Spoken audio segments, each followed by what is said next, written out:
On this episode of Open Mic Night of the Living Dead, we're tackling William Friedkin's 1973 horror classic, The Exorcist. The creature's creeping right behind you. I hope you finally find a little slice of peace and light.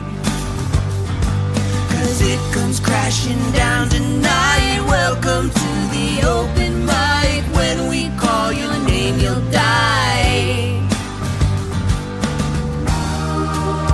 But there's no need to dread. This is the open mic night of the living dead.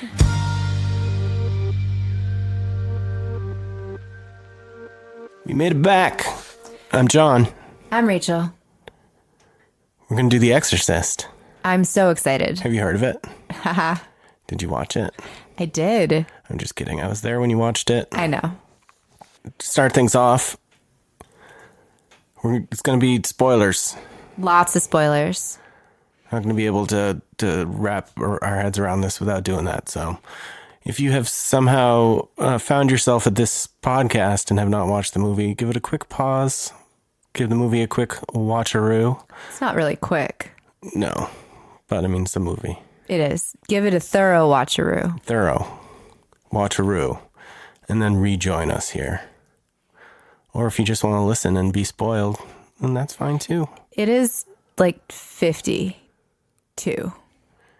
Years old. Yeah, the movie. So I feel like... I thought you were talking about the temperature, and I was like, no, it is not. No. I mean, the movie, it's over 50 years. I do think that Then it is fair. But I just want people to know. No, I think that that's probably good if they're looking to listen. So they know. So spoilers ahead. Beware. And of course, we're your killer couple who met in an open mic night and love horror movies. And that's why we're here with you today. And we're going to move on to what we call story time.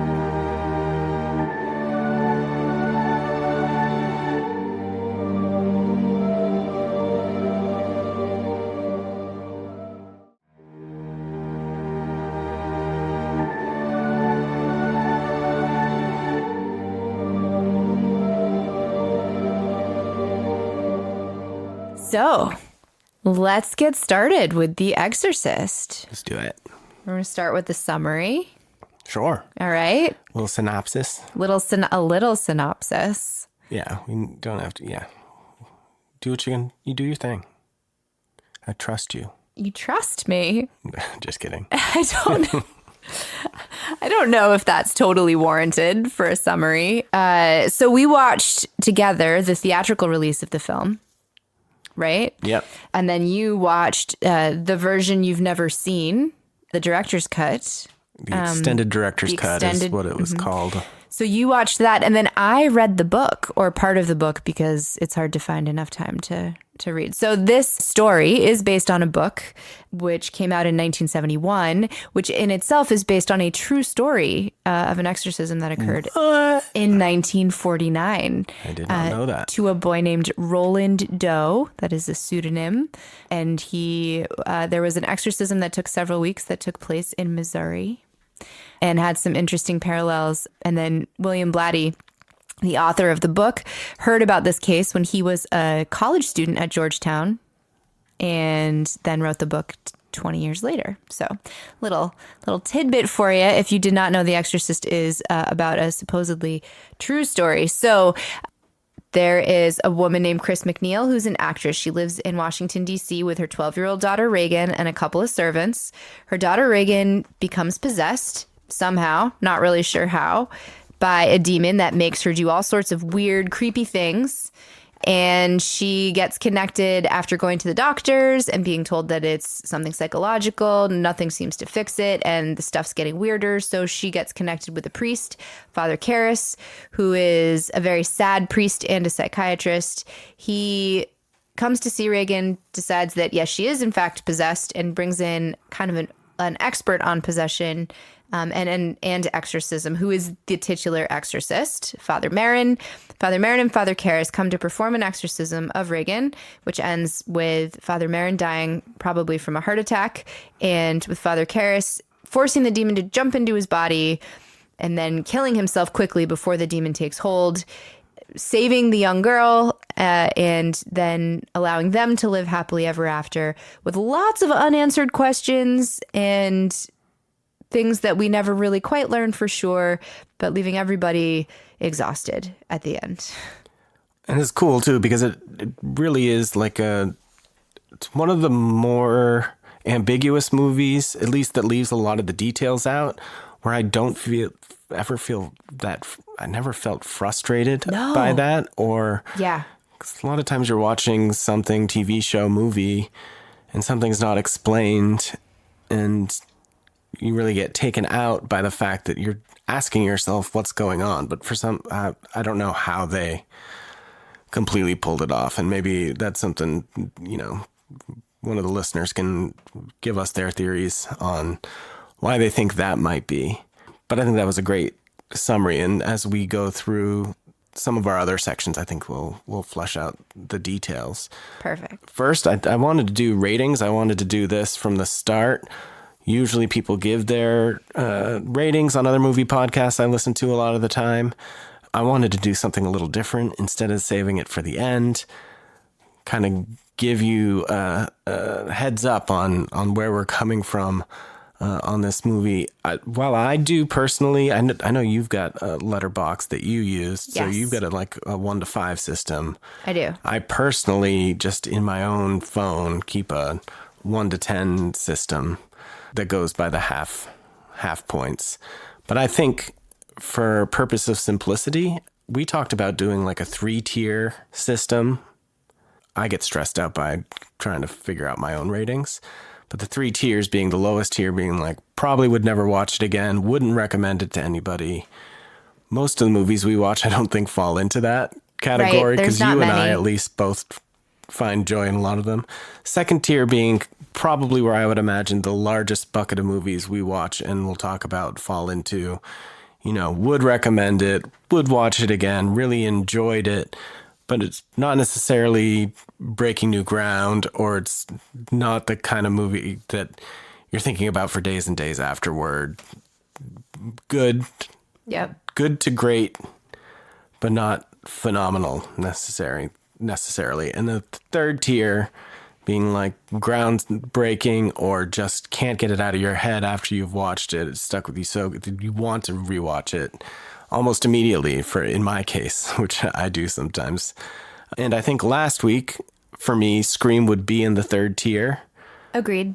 Probably on the lower end, maybe in the third tier. But this week, for me, The Exorcist is also in the third tier. Oh, totally.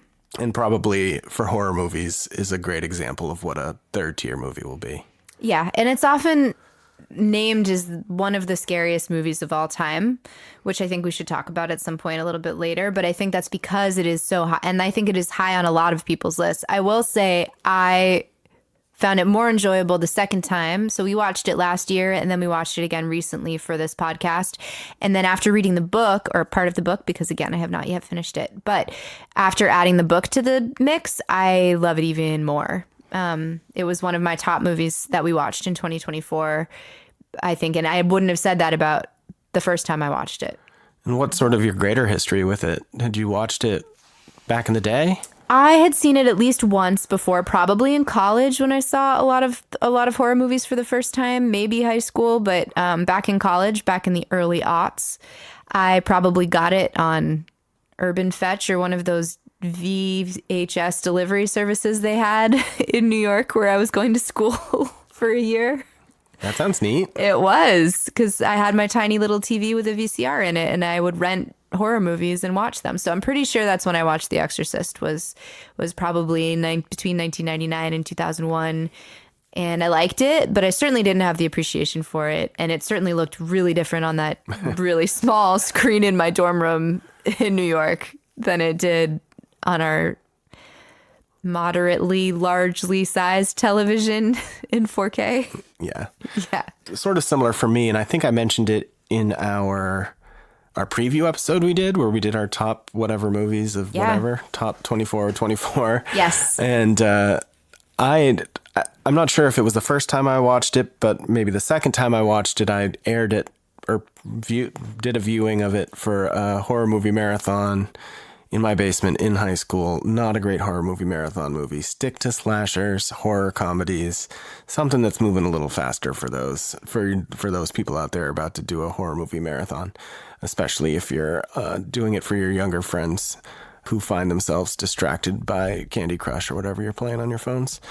I just imagine that everybody's on Candy Crush when I'm walking around. I was at the cell phone store the other day at the Verizon store and was speaking with one of the young gentlemen there who just started working and mentioned that I did a podcast about horror movies. And he said, I love horror movies. What do you like? And I said, well, that's a really loaded question. I said, what do you think? He said, well, my mom showed me this movie once. She said it was the scariest movie that she'd ever seen. And she showed me The Exorcist and like, it wasn't that bad. And I was like, oh, young one. But that is the general, I think it's really hard to see it and not know any context and fully appreciate it for what it was at the time. Yeah, it's really hard with the older movies to kind of to imagine the contextualization of it, like you're saying. Yeah. When I just watched the extended director's cut the other night, I was able to get that a bit more. I was able to get a little bit more creeped out. I love this movie, but I don't necessarily always find it that scary. But I was feeling that vibe a bit more and just imagining not ever seeing anything like that ever before on screen. Not having any warning. It's kind of like Psycho when you watch Psycho and it's not that crazy compared to today's standards, right? But it was the first time that a main character was killed before the end of the movie. Right. And all sorts of other firsts for that movie. So I think The Exorcist just tapped into a lot. And I wrote some notes about that because I think that is really important. But do we want to move on to talking about the filmmakers specifically? I already spoke a little bit about William Peter Blatty, who's the author of the book. And he was closely connected with this film. And if you have something on that, go. I do know that that Blatty is the one who fought for William Friedkin to get the directing job. There were other directors who were kind of up for it, including Kubrick, which I didn't know. I could see that. Oh, 100%. But I'm glad it worked out the way it did. We did end up having William Friedkin direct this film. His previous film to this was The French Connection from 1971. I've never seen it, but it won 5 Academy Awards.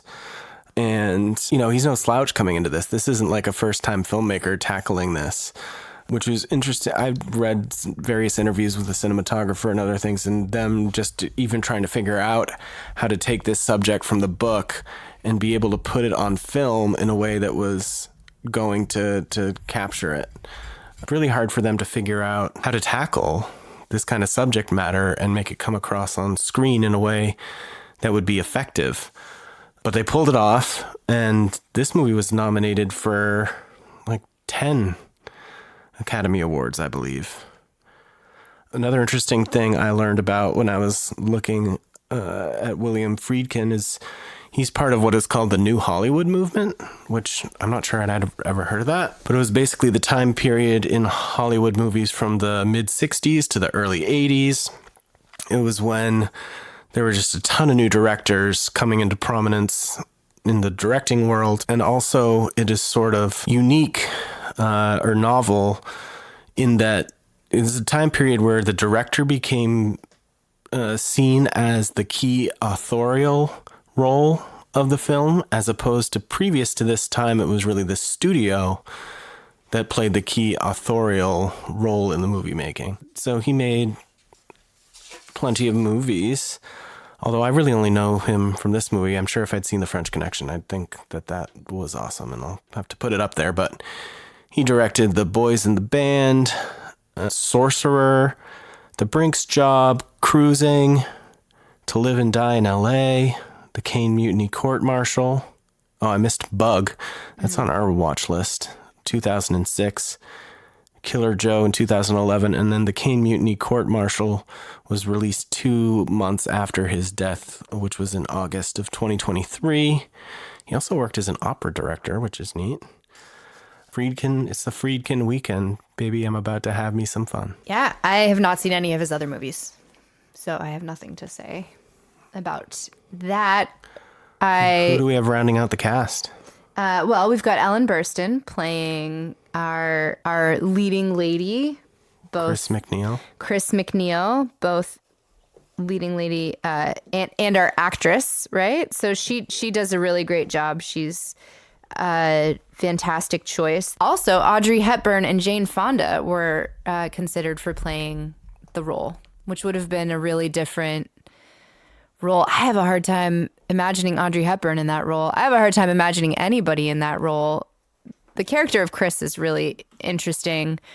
And of course, you get a little bit more in the book about her background, but I think Ellen Burstyn does a great job of kind of capturing this. But I did think some of that alternative casting was interesting. And then we've also got Linda Blair playing Reagan.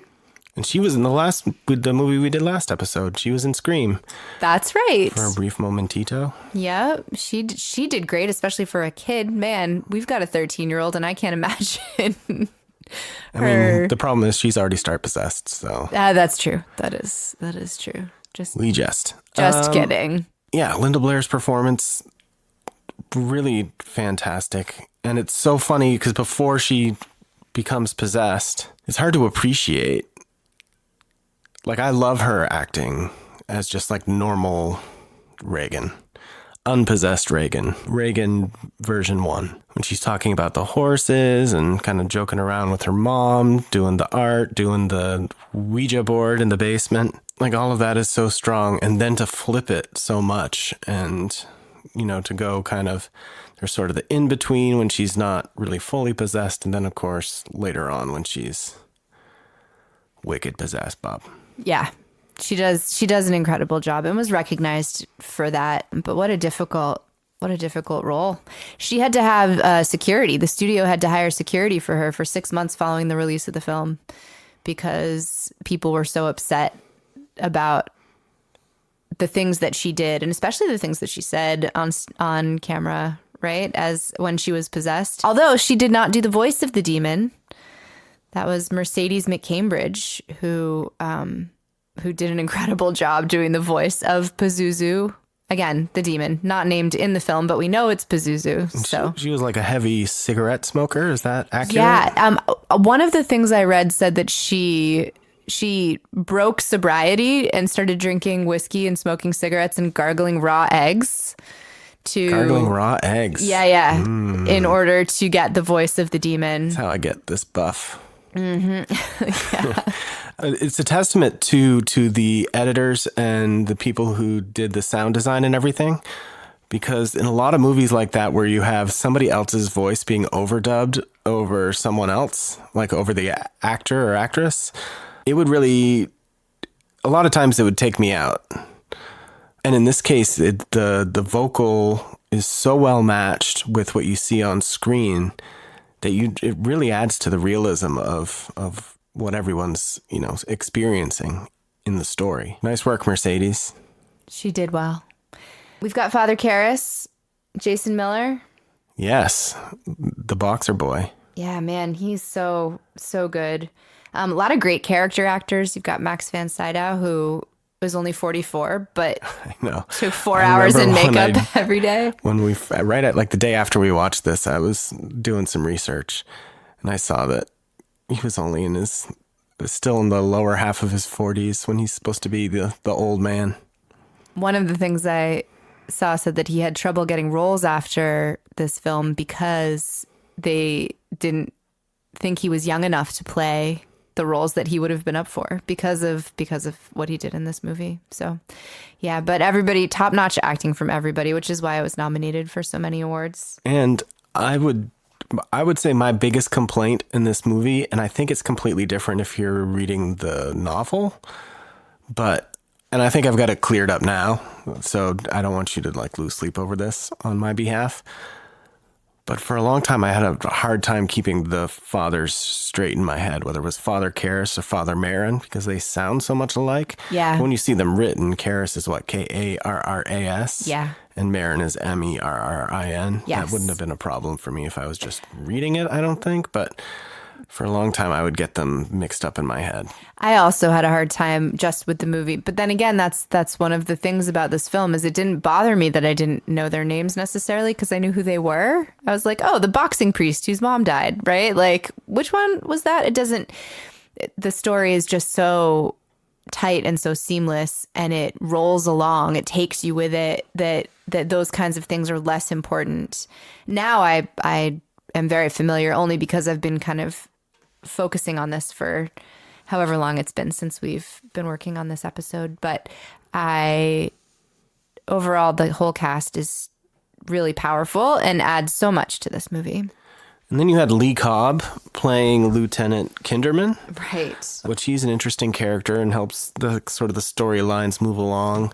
And he kind of, I don't know if I would, maybe he's almost the audience role in this movie, because at first, he's talking to Father Karras and trying to get information out of him after Burke dies.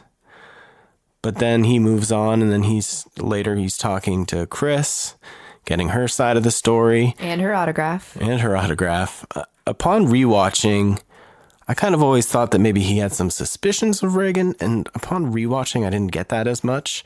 I think that he's more curious about how Burke's death transpired the way that it did, because it didn't seem possible to him that just a fall down the stairs would result in the man's head being twisted 180 degrees around. And paying more attention to the scene with Chris, I could, it was like Sharon had left to go get medicine for Reagan, and Burke had come in, was only supposed to watch her for like 20 minutes or something. And he was asking, it was like that only like a big, strong man could have caused the harm to Burke that happened. Meanwhile, there's obviously no big, strong man that was in the house, but he suggested, he was like, maybe in that time frame after Sharon left, somebody came into the house and killed Burke. But I don't know. I just thought that scene was really interesting. And speaking of Burke, that was played by Jack McGowran, and he's quite an interesting little character, Burke Dennings, the director, which I'm not quite sure I've still figured out exactly Chris's interest in him as much.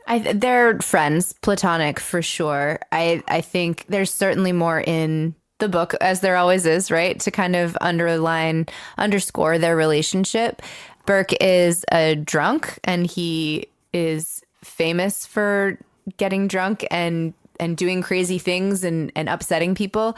He has this thing with Chris's butler housekeeper, with Carl, who's Swiss, and he keeps insinuating that he is German and a Nazi, which he's not, and it drives Carl crazy, but Burke can't get a reaction out of him. And so some of the depth that you get in the book is that Burke is famous for doing this and for calling other directors or calling people at the studio and saying outrageous things to them when he's drunk. And so his larger than life persona, there's not a romantic connection, although Reagan thinks that there might be between her mom and Burke. But I think that ties more into the character of Reagan and her missing her father, which is a piece of all this because, of course, Reagan's father is not present, which I think is really important for the story. But I think Burke is the only man that she sees her mother with on a regular basis. And so she's like, oh, you like Burke, then you're going to marry him. And Chris finds that outrageous because, of course, she wouldn't. He's just Burke Dennings. I think that Burke is really interesting, and we don't get to see him die, which I think is also a really interesting choice on the part of the writer and the director, that we don't actually see him die, but we hear about the horrible aftermath and we see the police and everybody outside, but we don't actually see that scene. So we as the audience are in the position of the lieutenant, right? Lieutenant, police officer, detective. Lieutenant, yeah. Yeah. We're in the same position as him where we don't know what happened, but we have suspicions. And I always have a Mandela thing where I think that they show us a cut of like just a shot, like a brief shot of him, but they never do. I'm always waiting Burke? for of Burke, like at the bottom of the stairs dead, which doesn't happen.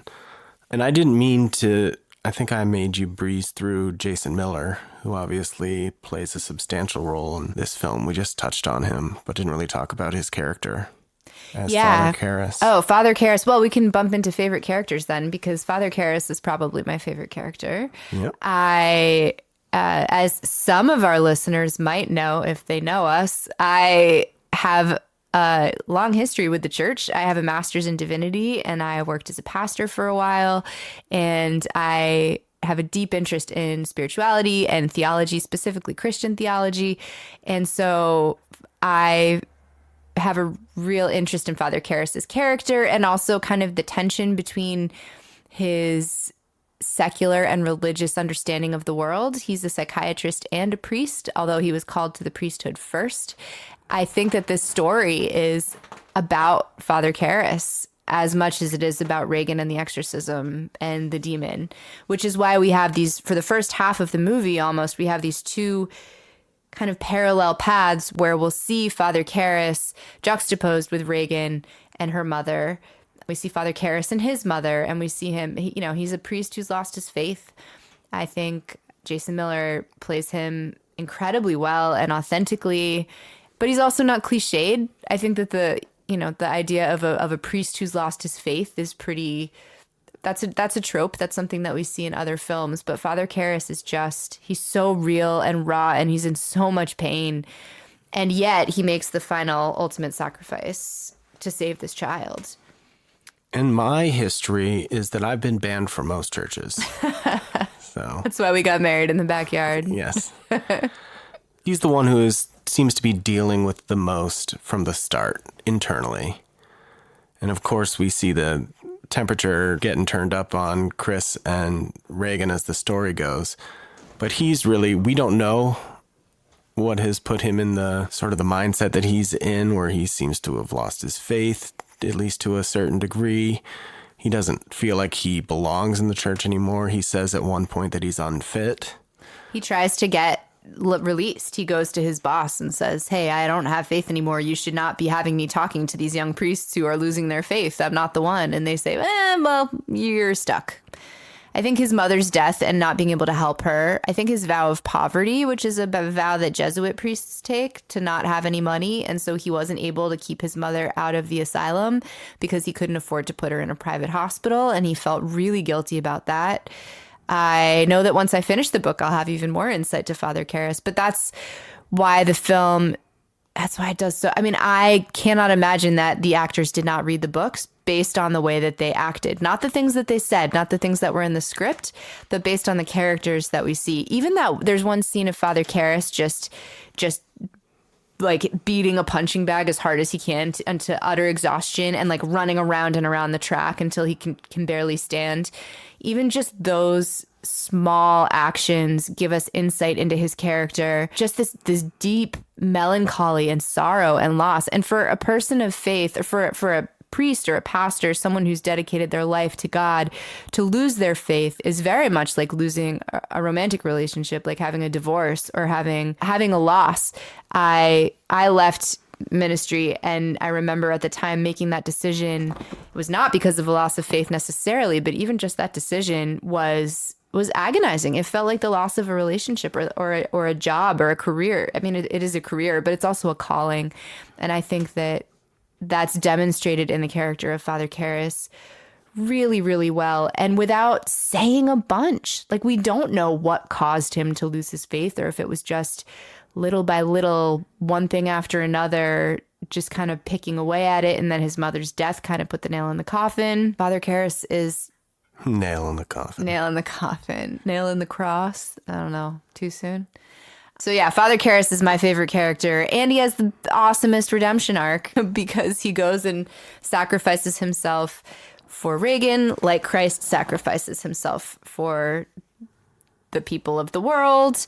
Just all around top marks. Who's your favorite character? I think I would probably pick Father Karras as well. You can't. I already picked him. I know. Just kidding. You've caused me a problem. I think he's my number one, but I really like Linda Blair's performance and the character of Regan in this. And again, while it's hard to contextualize the film in its time, you still don't see a lot of child performances like that nowadays. And just to see her transform to sort of a sweet, precocious little girl who probably is way too spoiled, but seems to have a decent head on her shoulders either way, to go just completely full 360 to the possessed Reagan, and just the performance that took to put that story on screen the way that they did. So I would say that if I couldn't pick Father Karras, I would pick Reagan. I think also a really important thing to talk about in this film are some of the themes, which I think that you are best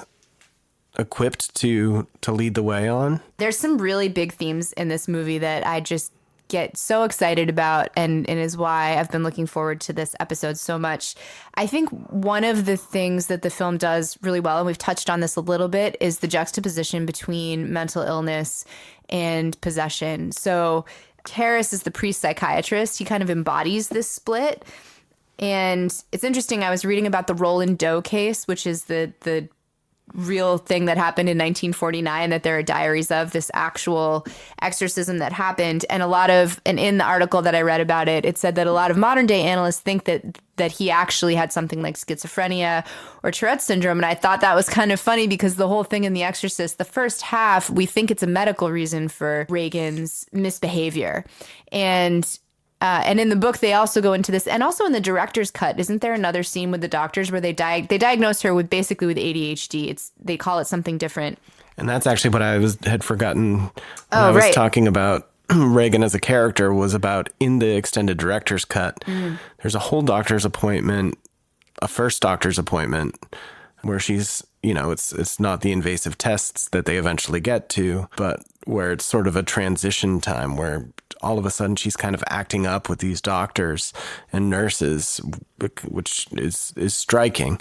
And I think it's interesting to have it in there, but I think I came away feeling like the theatrical cut was really better paced. Right. And there are these big jumps. And I think, and again, that's why reading this book was such an interesting experience, because it fills in the things that are missing in the film. The film still does fine without it, but with the book, it just makes it even better. I actually wrote it down in my notes on the book, but she was diagnosed with hyperkinetic movement disorder and prescribed Ritalin, because all of these behaviors, the swearing and the being disrespectful and having problems with math, are all signs of this new disorder that they're diagnosing in the 70s. And, we think that we in the modern age have such an understanding of things, and that in the past, whenever people were considered to be possessed, that it actually was mental illness. And I think in the 70s, what was going on with mental illness and mental health awareness, they were starting to come up with all these new drugs. They were starting to change the way that they treated mentally ill people.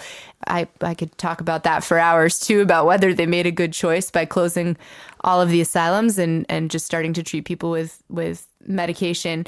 But this movie really captures that kind of in-between place, right? Like, is Reagan's problem caused by her brain, or is it caused by some external force, some sort of evil? And so that theme, I think, runs through the whole thing. And you see all of our characters going from one side to the other on that, going from kind of, the problem is her brain, to no, the problem is there's a demon inside of her. So that's one of the themes I thought was really interesting and was really well explored in the film. Parents and children, and specifically absent parents and children. So Reagan's father is missing. Well, he's not missing. Well, he's not missing, but he's missing from her life. Right. They're separated? They're separated. And so, of course, there's a little bit more color in the book where you find out that he left and he's not there. In the movie, there is a scene where Chris is on the phone with him, and she's swearing at this woman on the phone because the woman can't get him on the line, and it's Reagan's birthday, and you see Reagan in the doorway watching. And that scene was really upsetting, because Chris is like cussing up a storm, and you haven't seen her act this way in front of Reagan before, and it's really intense. In the book, that scene is not as intense, but you have more space, and instead you have a scene where Reagan is really disappointed that her father doesn't call on her birthday, so Chris takes her out and gets her dinner. And I think what they did in the film was a much better way of showing, not telling, of what that relationship was like and what that caused. But Reagan has an absent father, and her mother is working all the time. And so she's in the basement playing with a Ouija board, which opens her up to the influence of the demon. And then Father Karras and Father Marin are kind of stand-in fathers who come to protect her. So you have Regan with her missing parents, but then you also have Father Karras as the absent son to his mother. That he and the relationship between Chris and Regan and Karras and his mother are often juxtaposed to one another. So you see Regan and Chris walking through their neighborhood, and all these kids are in their Halloween costumes, and it's lovely. And then you see Karras walking through his mother's neighborhood in New York, and kids are like playing on top of a car, and it's like dirty and kind of sketchy. There's a lot of juxtapositions like that, where the relationship is compared one to the other. And in the end, Karras sacrifices himself in order that Regan can survive. And so I think that the author and then also the filmmaker is really looking at those. And I think in the 70s, that probably was something that was on people's minds. Women were working more. They were out of the house more. Children were maybe left by themselves. What kind of dangers are there? So I think that maybe spoke to some anxieties that were present in the zeitgeist at the time. But those two themes, I think, were the ones that were the biggest for me. Certainly because I have less of a theological background. Certainly the themes of parents and kids and that whole side of it was really something I could latch on to now. And maybe is a part of the reason why I can appreciate this movie a lot more than I did back in high school. And that's also, I think, why I latched on to the scene that I did for our song later. It was really about the mother feeling completely helpless over what was happening with her child. We'll get to that later, but that's the scene where she meets Karras for the first time was kind of my jumping off point for the song. So yeah, and that's funny because my scene was the one where it was the scene at the end where Karras saves Regan. And so maybe that's why I keep talking about that scene, because yes, it's the culminating scene of the film towards the very end, but it also captured a lot of the themes that I found really compelling throughout. I mean, I'm pretty sure there's books written about this movie, or at least chapters in books, as there should be. Well, and I think that brings us sort of to the end of the story time section, and that could only mean one thing, Rachel. Do you know what that is? Fact check. That was good.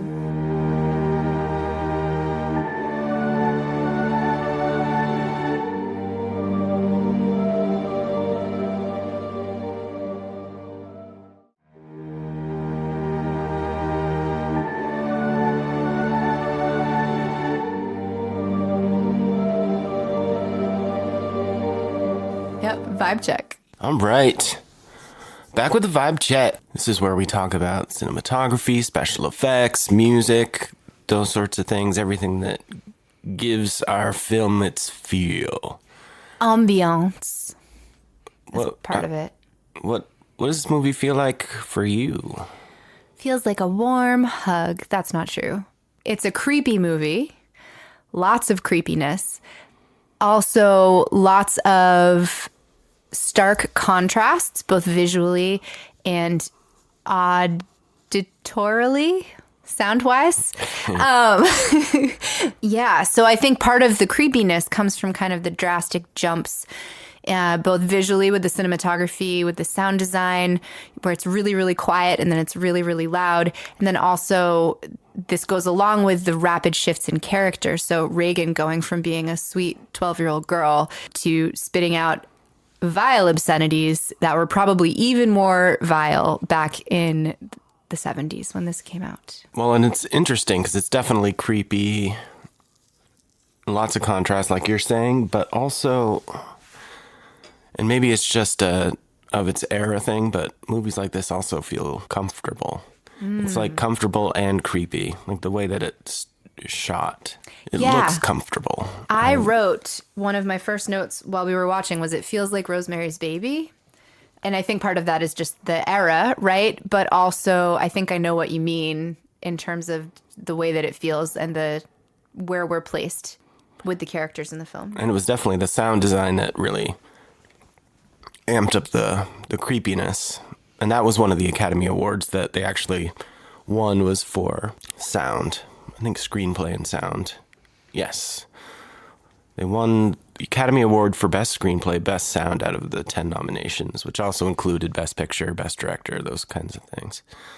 But a lot is owed to the cinematographer, in this case, who is Owen Roizman, who had previously worked with Friedkin on The French Connection, and he was nominated for an Academy Award for his camera work in The Exorcist, which he had also been previously nominated for The French Connection, and also his work on the movies Network, Tootsie, and Wyatt Earp. So, very skilled cinematographer. He never got an actual Academy Award win, but he won. He was awarded an honorary Academy Award in 2018. I've got my fingers crossed for one of those for my contributions to film viewing. I'm sure they will, be giving that out eventually. Someday. You're at the top of the list, babe. And then for the shoots in Iraq, Billy Williams was the cinematographer for those shoots. But most of the film was shot in the D.C. suburb of Georgetown and on studio sets in New York City. And we'll get a bit more into it, but the set for the bedroom exorcism was a very special set that also, while it created a lot of looks that had never been seen in film before, also created some challenges for the filmmakers. But their goal when they went into filming this movie was realism. They wanted everything to look as real as possible, use as much available natural light as possible. Again, Friedkin and Roizman had worked together on The French Connection, but they wanted a slicker, more controlled look than they had in The French Connection. Again, I haven't seen it, but apparently it has a bit more of like a documentary look to it. I'll have to watch that soon, so I know what I'm talking about for that movie. But the house was otherwise lit to have a lurking, ominous feeling while remaining natural. And it all kind of ties into Roizman's filming philosophy, which is to record the subject as it should look as opposed to how you want it to look. He said in an interview that how his eyes see, that's what he wants to see on film, which is actually very difficult to achieve because of lighting and all of that. It's really interesting. This is the first time hearing about this, and this is one of the things I love is you finding this and bringing this to me because it just makes my experience of the film so much richer. But when I was first talking about how this film feels, it is creepy, but also real. And I think when I said it reminded me of Rosemary's Baby, that both of them feel very real, like what I would see if I were there. And I'm not as good at picking out the pieces, at identifying stuff in cinematography. Like you're definitely more visual of the two of us. But hearing about the cinematographer's philosophy just now totally makes sense to me because that it feels real. It feels like you're in their house with them. And then you're actually walking on the streets as she sees Karras coming out of the house at one point, talking to another priest. Like it feels like you're walking down the street and seeing something and noting it. So really, really amazing how even for someone as ignorant of cinematography and what it entails overall, that I can still get that feeling. So I would say success. Well, and the other thing he was talking about in trying to achieve that goal of capturing what his eyes see, this is an old interview, and he was talking about the new technology in filmmaking, which we're talking about early 70s. That's the 1900s, kids. The early 1970s films, the new lenses, the faster lenses he was talking about allowed him to bring in more light naturally. So it was easy. It was becoming easier at that time to achieve what he was hoping to achieve. I'm going to go through some of the other things about the cinematography, but feel free to jump in with some special effects stuff. Sure. I think sometimes we'll do them kind of separately, but I think the way that my notes are might kind of make sense to do them together. Do you know who was in charge of the makeup and special effects? So Dick Smith is the head of the makeup department and special effects as well. Also known for altered states and scanners. which Ooh. I did not know and didn't realize, but makes a lot of sense. So yeah, obviously very well known for The Exorcist. This is one of the ones that he's most well known for.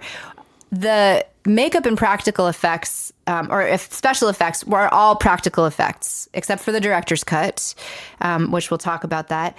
But they were really determined, I think probably in the same spirit of realism that you're talking about, to use all practical effects. And so the effects in this film, which had not been seen, a lot of these had never been seen before, but became kind of standard in the horror genre afterwards, were so convincing that theatergoers fainted, vomited, got up, left the theater. These were so realistic, which seems like a big part of why this movie is at the top of people's most frightening lists, is these effects just looked so real. And I'm probably going a little bit out of order here, but one of the first scenes to talk about really in terms of the cinematography and the special effects is the exorcism scene. And that room, Reagan's bedroom, was built in what they referred to as a cocoon to achieve what was, I'm assuming, was in the book, that the room had become incredibly cold. They wanted to be able to see people's breath when they spoke. And they first tried to get the room down to just below freezing temperature, down to 25 degrees Fahrenheit. I didn't do the Celsius calculations. You'll have to do that on your own time at home. My grandfather had a great quick formula to do that in your head, and if I remembered it, I would tell you now. But at this 25 degrees Celsius, you could see some breath, but not enough for the effect, especially once they turned the lights on and all the other electronic equipment quickly kind of raised the temperature, and they weren't getting the effect they were looking for. So then they developed a system so they could quickly chill the room to anywhere from 0 degrees Fahrenheit to minus 20 degrees Fahrenheit. And for these scenes, it's usually around the minus 20 degrees Fahrenheit. What? Yeah, chilly. That's crazy. And I saw about them bringing in the air conditioners. I am familiar with how cold 0 degrees Fahrenheit is, and it's really cold. Yeah, they were filming in minus 20. I doing my research, I saw plenty of, behind the scenes photographs of the crew in looking like they're on an Arctic expedition. Unreal. So Roisman, the cinematographer, had to backlight the breath, which was a challenge, because he had to keep moving the backlight based on where the characters were. He said it would be really easy to do for a photograph, but for people who are moving around in a scene, that was part of the difficulty. And then the room, of course, was also specially designed to shoot all the special effects that were to take place, because we're not, obviously you have all the Reagan effects, but also there's one point the ceiling cracks, and she's levitating, the room shakes, the lights flicker, lamp falls down, all of that good stuff. And in terms of her levitating, specifically in the exorcism scene, the way they wanted to shoot it had its own challenges. She was on a wire, or on wires to levitate, obviously. She's not really levitating. But it was difficult to hide the wires. And I think there's one shot that's above her, but there were also, so that was a bit easier in terms of the lighting and the rigging, because they're directly above it. You could remove the ceiling, but there were other shots where you actually needed to see the ceiling. And so they had to figure out how to rig her wires in a way that you wouldn't see the rigging, but you could also see the ceiling. And then at the end, they essentially had to paint over the wires frame by frame. Wow. In order to get rid of them, which Roisman said in some movies, they wouldn't do it that way. They usually painting the wires themselves to match, that the wires usually wouldn't show up in if you did the background correctly, but the way that they filmed it, they needed to do it that way. So it was a big project. Yeah, sounds like it. The wires were an issue with the spider walk too. I don't know if you if you had got any information about that. That No. was one. So the spider walk, the reason that it wasn't included in the original theatrical release is because the wires showed, because there was no way to do that shot it was with a stunt actress, and there was no way to do it without the wires showing. And so when they released the director's cut, in the early 2000s, was it? They were able to go in with special effects with CGI and take those wires out, which is why they decided to include it in the director's cut. But that was one of the things. I mean, it's pretty incredible to think about what an impact CGI has in the ability. So the fact that Exorcist was able to get the kind of responses and the kind of visceral reactions from the audience using entirely practical effects when they didn't even have the ability to remove wires from the shot. Pretty crazy. Oh yeah, director's cut in 2000. So CGI was used. So it was that, I thought that was really interesting, that was the reason it was not included, but then we get to see it with the increase in technology. And while we're on the exorcism scene, is there anything else you had for special effects during that? Yeah, I mean, pretty much most of them are from that scene, the ones that I took note of. But the spinning head... That's not part of the exorcism scene, Oh, right. is it? Sorry. Well, it's totally fine. That's my next thing. But if you have anything from the exorcism scene... I mean... The pea soup, everybody kind of knows the pea soup and porridge for the vomit. And that is in the exorcism scene, but also prior to the exorcism scene, right? Yeah. Yeah. So I never noticed it, but during the exorcism scene when Father Marin, first starts speaking to Reagan and she starts pea souping, Father Karras actually ducks behind the bedpost, which I thought was kind of funny. Yeah, I mean, especially if it was freezing cold, you wouldn't want to get that freezing cold pea soup and porridge mix on you. Maybe the soup was warm. Maybe you did want it on you. Yeah, until in that weather, though, man, it would just freeze so fast. I did not notice that Father Karras hid behind the bedpost. I've heard some people say that the pea soup takes them out because they know it's pea soup. Interesting. And for me... without getting into too much detail or incriminating anybody, I will say that in my younger years, I was maybe in the college age region. I once witnessed a real human, non-possessed, I think, vomit something similar. And so for me, it's not that unrealistic. Gross. Yep. That's super gross. No, I'm not sure if it took me out knowing that it was pea soup. It just looks, I don't know. I'm not really I know that it would be shocking if I was not prepared for it, for sure. And if you didn't have 50 more years of horror movies under your belt like we do and have seen far more graphic, disgusting things, right? So yeah, that part certainly doesn't bother me, but it doesn't take me out any more than any of the rest of it might. But yeah, I think that was the only thing I had from that scene, because I had also written some about the breath appearing and how that all worked. But the only other thing that I had written down specifically was about the spinning head, which you said you had some stuff about too. Yeah, I don't want to step on your toes because I have plenty of other cinematography. That's why you have that category. The effects team created a fiberglass mold of Blair's head on top of a rubber dummy, which has become the norm for movies ever since, but it was brand new back in the 70s. And that was the other thing that I kept kind of running into with the special effects, was how groundbreaking a lot of those techniques were and then became part of the canon. And again, watching this 50 years later, we can't know what it was like to watch this, not having seen all the movies that we've seen that have played off of this. Did you see how they tried to make it more realistic? Because they were still worried about it looking like a dummy and not working for the scene. So they found a way to mechanically add motion in the arms and hands, which was a step up. But according to Roisman, one day he said, wouldn't it be great if you could see her breath?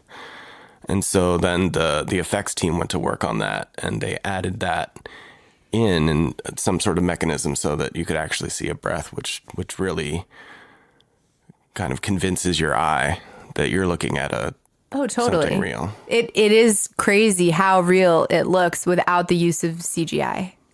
To our trained eyes that usually can now notice those things in old movies, like it doesn't look. And it's funny, when I was watching it again this last rewatch, I didn't say, oh, look, there's the dummy, right? Like you don't, a lot of times in a lot of the movies we watch that have severed heads or limbs or whatever. Like, you can tell. I think this one was just so high quality. I wasn't taken out at all. I certainly have more on the lighting of this. A lot of the indoor shots, particularly the bedroom shots, all of that were difficult because they were trying to shoot low light in a sense. They wanted it to look dark, but especially back then, you wanted to be dark, but you wanted to be able to see what you're shooting as well. So they did have to force develop footage, which is like, and if I have this wrong, I apologize, but I understand it to be like a post-production development technique that brings in more light in the development of the film. And it was difficult to follow the focus, to keep everything in focus, but Roisman credits his assistant, Tom Priestley, as being very skilled and was able to accomplish all the focus. And then in the exorcism scene again, the lighting is affected by the demon, the flickering lights, the lamp falls on the ground, which created difficulties in lighting for the rest of the scene because they were trying to use all the practical lighting that was on set. So then once the lamp is on the ground, that changes the dynamic of all the lighting in just one room. And at the conclusion of the exorcism scene, Friedkin wanted a different lighting feel, although the source lighting of the room was to remain essentially the same. But instead of the creepy, shadowy feel for the majority of the scene, he wanted at the end for it to be more ethereal and soft.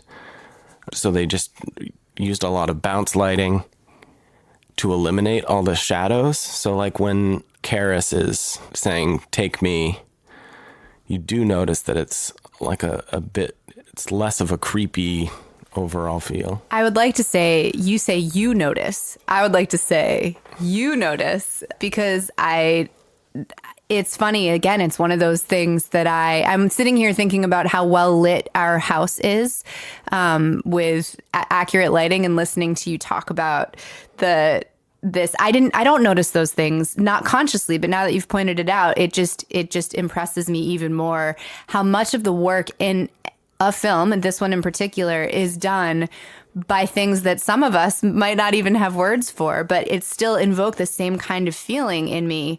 In the same way that I nerd out on the themes. I was the English major, the themes and the theology and all of that kind of stuff.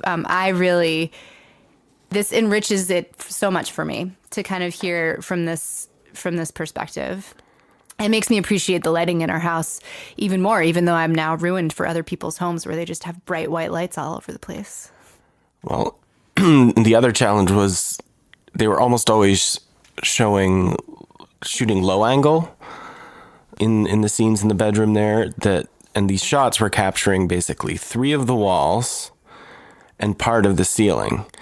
So the lighting rigs, they couldn't have the big overhead lighting rigs that they might have in other shoots.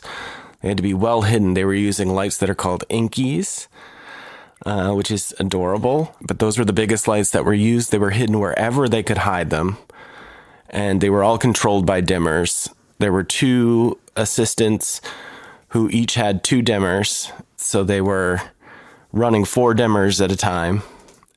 And Roisman said it was almost like a symphony in terms of the dimming, because if an actor got close to one of their hidden lights, obviously that would amplify the light. So they had to be on top of dimming it when somebody got closer to the light. And would a lot of this be controlled today by computers or from like a light board or something like that? Like now you would have more options, I feel like, in terms of technology to create the kind of effects that they created back then. Yeah, I'm sure. I'm not 100% certain, but I would imagine there's, it's all digitally controlled. You could probably... Like our house. Well, yeah, but you could also probably sort of program the lighting to change as it goes along. Those sorts of things. I'll have to look into it when we do a newer film. Yeah, that's really interesting. I just didn't understand or appreciate how much of why this film feels the way it feels is created by something about which I know very little. One of the biggest lighting problems was in the chapel at Georgetown University, which you wouldn't necessarily think. You got a wide open space with tons of windows. Seems like it would be easy to shoot, but Friedkin wanted to show the entire chapel in an establishing shot, which required a lot of lighting to give it a natural lighting look. So they had these big lights that they rigged way up high on parallel bar thingies just to give it a natural look. Another tricky area was the basement, where the Ouija board is. I keep saying Ouija because I recently watched a movie where there was a character who was adamant that that's what it was called. I can't remember what the name of the movie was. That is how it's spelled. What was that movie called? Check your list. Oh, Witchboard. Oh, interesting. Which was, that's a movie for another day. But the basement in the McNeil house, the ceiling was like 7 feet, so no real room for lights. And there's a lot of like panning shots in the basement, which would have been difficult to hide. Right. Lights, you just don't have a lot of space. But there were practical bulbs, like source lighting in the basement, like in our basement. And they just replaced those bulbs with photo floodlights, which gave them the effect that they wanted. That basement was awesome. Yeah, very great little basementy playroom for Reagan with all of her artwork and her sculptures of weird animals. Yeah, lots of good art down there.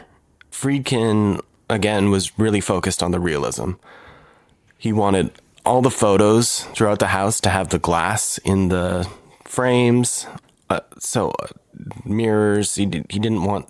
A lot of times they would either take that out or just eliminate those types of things from the scene, because then you're dealing with all these reflections, either in the concern of capturing some of the crew in the reflection, but also just in terms of the lighting, it adds more consideration. So they left all of that in, which was just another challenge on top of everything else. I wonder if William Friedkin was like Burke Dennings as a director. You're Nazi. I don't think so, because obviously Burke Dennings is a character that was written before the film was made. I do think it's interesting, though, that part of this film is about making film. And in the book, it, again, gives more flavor to that, gives a little bit more color. Actually, in the book, Chris is asked to direct. Does that happen in the movie? Mm-mm. No. So she receives a letter and she's been asked to direct, and that's what she really wants to do, but she keeps getting put into these films, and she doesn't like the character that she's playing in the movie that we see in The Exorcist. And it gives her a depth that I think Ellen Burstyn brought to the role, even without knowing those things. Like, I believe that Ellen Burstyn's Chris McNeil wanted to direct a film, and it's really, just another way, the kind of meta-ness of watching an actress make a film and a director having these kinds of considerations while knowing that in the making of the film, they had all of these extra considerations. Again, things I never would have thought, never gave a thought to any of the pictures on the wall. But also very cool house, cool basement, cool house. Her party must have been really hard to film. But if they do their job, you don't notice the filming at all. Right. Right. Wow. For the examination scenes, the Reagan's medical exams, those were shot at New York University Medical Center. They basically had a Saturday afternoon for those scenes, not a lot of time. The sets were in an X-ray room, or in X-ray rooms that were regularly used for patients. So they really were limited on time. The space was cramped. There was no room for lighting equipment. So Roisman decided to shoot with the available lighting, which in that case would be the fluorescent overheads. Just thinking about those scenes makes me shudder inside as someone who's had a lot of medical exams and a lot of time in hospitals and places like that. Just watching it was so painful, and that hospital lighting is such a big piece of that feeling. Well, and it very realistic again. And he found that there was enough light from those fluorescents. There was enough that he was able even to stop down, which means kind of restrict some of the light that was coming into the camera. And he was so pleased with the results for these medical exam scenes that when they shot a sequence at a doctor's complex in Long Island, where there was a lot more space, they would have had more control, could have brought in more lighting rigs, he just used the fluorescents. and did any color correction in camera instead of in post-production. So he would put some light filters like on or in the lenses. Again, not entirely versed on that part. It seems like a whole other world. You know more about it than I do. And it sounds like Friedkin was working really closely with the cinematographer, obviously, to make all these choices together, right? Like all of this required a team working really closely. And the more you hear about the things they had to kind of overcome, it must have been such a crazy experience to work on a film like this. And then, of course, we have maybe the most famous singular shot, which was used for the posters, which is the Exorcist, Father Merrin arriving at the house. I'm sure you all know it. He's standing outside. Creepy. And there's sort of the glow beam of light coming down towards him in the fog. That shot created a lot of challenges. It was difficult to get that bright glow. They originally had lit it from the window. And I believe that window, that wing of the house is actually an addition, just a set. And they had figured out the lighting. And then Friedkin basically told Roisman, looks great, but you got to close the shade. The window, the shade has to be closed in the window. And Roisman was like, how are we supposed to get light out of a shaded window? And I don't entirely understand how they did it, but they basically backset the window frame into the building a bit. Wow. In order to get the light to come out. Just say magic. They just did it with magic. That's... And then, of course, they had to pump a lot of smoke into the scene or fog. And I guess on the rehearsal night, they didn't shoot on film the rehearsal, but they got it perfect. It was exactly what they wanted. Next night, they come in to get the shot for real. And out of nowhere, the wind starts acting up, which, of course, in order to keep the fog in place, you're hoping not to have wind. They shot as fast as they could, and they got the scene for the movie. Roisman wanted to shoot it another time. They only got one take of it. Wow. And what you see on the poster is not from the film. It is from the rehearsal. So they actually got a photograph. So Roisman was happier with the effect in the rehearsal than in the production. What's crazy is that Pazuzu is the demon of the winds. It doesn't surprise me. When we get to the fun facts section, which I just made up earlier. Perfect. I have a couple of things about. Oh, I thought we might get into that, but about just how, as we're talking about all of the challenges that this crew and cast had making this film, I think a lot of people are probably familiar with some of the fun facts you might be about to present. But yeah, Pazuzu is a demon of the winds. The west wind, a very particular wind. I didn't write it down. Maybe I did. Hold on. Go ahead and start talking. The last thing I was just going to say on the color, the bedroom was designed in a very monochromatic way. The only real color, coming from the skin tones. And then the rest of the movie was filmed just naturally for color, which I like those 70s colors now. I don't know if I appreciated it as much when I was younger, but I dig it. Pazuzu is the personification of the west wind, and its dominion is sickness and disease. So just that, first of all, Pazuzu's never named in the film, and you certainly don't know that he's the demon of sickness and disease. And yet Reagan gets really, really sick, right? And diseased. So I again, it's like reading the book, which if you haven't figured out yet, I think you should do if you like to read books, is it just adds so much depth and richness, but the film isn't lacking depth and richness without it, because the people that made the film had the book, which is just such a cool accomplishment. I think I could probably do a whole nother hour on the differences between the adaptations of The Exorcist and The Shining, both of which are amazing books and amazing movies, but they did adaptations really differently. Very differently. Maybe we'll spin The Shining one of these days and we can talk about that. So Pazuzu didn't want them to get the shot, but they got it anyway. Do you have anything else on special effects before I dip into music for a moment? I do not. Nope, I'm good. Music podcast, talking about music. Good job. I think my brain just... Pazuzu got in there. So... this music wasn't scored like a lot of movies were being scored at that time, which was just sort of, a almost constant kind of score going on. There's a lot of sort of musicless moments. A lot of the music in The Exorcist was used almost as sound effects to supplement the psychological impact. Friedkin had talked to multiple composers. He even I think he started with Hitchcock's go-to composer, Bernard Herrmann, but Herrmann didn't like the Iraq scene at the beginning. He thought it didn't make any sense, so Friedkin didn't hire him. He went through a couple of other composers, couldn't come to an agreement, so he found himself scoreless, composerless. So Friedkin assembled a soundtrack from a pile of classical records. The final film is full of classical composition, composers Harry B., George Crumb, Jack Nietzsche, and, well, I guess Jack Nietzsche recorded some ambiance passages specifically for the film, and then he would later go on to score Friedkin's later movie, Cruising.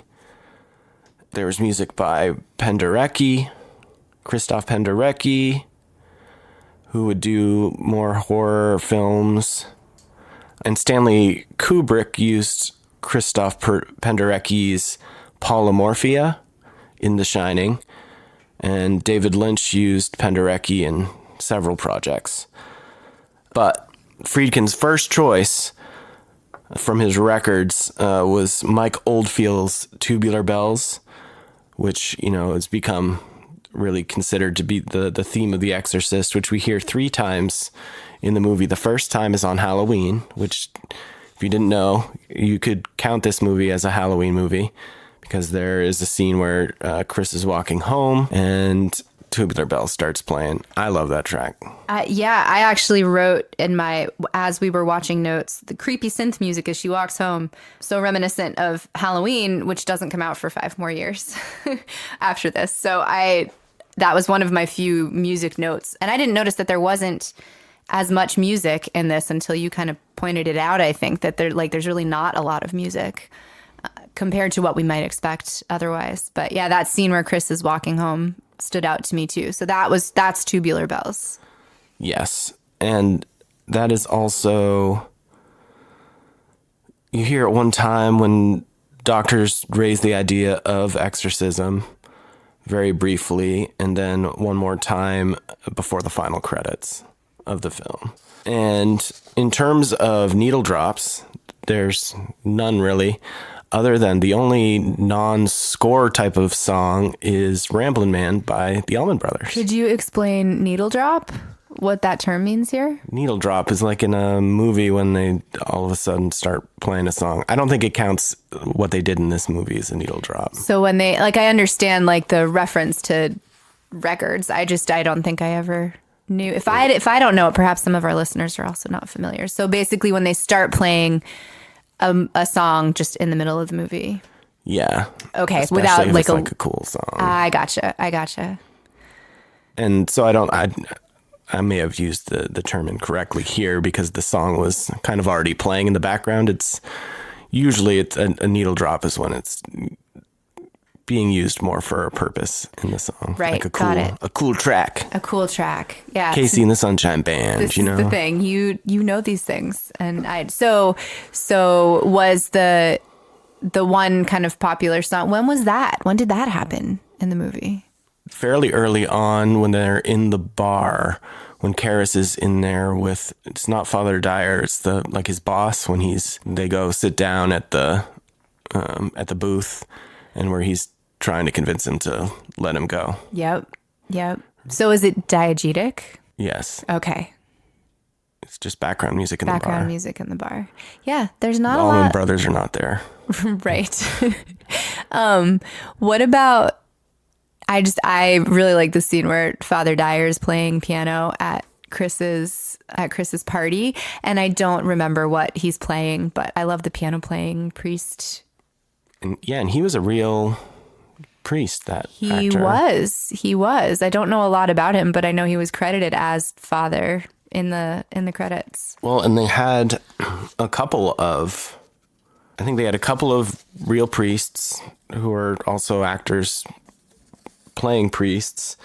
But that all goes back to the realism sort of goal with this movie. And that kind of takes us into the fun facts section. Yes. Fun facts. Fun facts. Oh, can I say one thing about the music? Sorry, I didn't know. I just did my cool fun facts Okay, thing. hold on. I just wanted to talk about the closing credit music, which is all frantic and wild and dissonant, even though at the end of most movies, like we've kind of have a happy ending in that Reagan gets to go, right? But then that unsettled, creepy feeling for me anyway. I only wrote down 3 or 4 notes about music in my 5 pages of notes, and that was one of the things I wrote down, was that the closing credits music was really dissonant and kind of jarring. Atonal. Yeah, that. Fun facts. I don't have a bumper for that. Put it on the to-do list. So for the medical scenes, they were using a lot of real doctors. They thought it would be way better than trying to have actors come in and do that. And I'm sure plenty of people know this, but one of the technicians in the first examination scene was an actor by the name of Paul Bateson. He's the guy with the beard. And as his Wikipedia page states, Paul Bateson is an American convicted murderer and former radiographer. And he appeared as a radiologic technologist in The Exorcist because I think Friedkin had gone and observed some different examinations. I hope in one of those cool old-timey auditorium medical examination rooms where you're like 20 feet above the action. Yes. And, liked how he performed the cerebral angiography. Oh, that was the one with the needle I think so. and the neck. Yeah. Ugh. I don't even have a needle thing. You do. Yeah. No, those scenes are tough. That was brutal even for me, man. In 1979, so 6 years after the movie, Bateson was convicted of the murder of a film industry journalist, Addison Verrill, and was sentenced to a minimum of 20 years in prison. And he was released in 2003 on parole. But prior to Bateson's trial for that murder, which it's not a true crime podcast, so as much as I'd like to get into the nitty gritty of that, I'm not going to. But I think some people get it wrong. They think that he was a serial killer. That's never been proven. It's possible. It's alleged.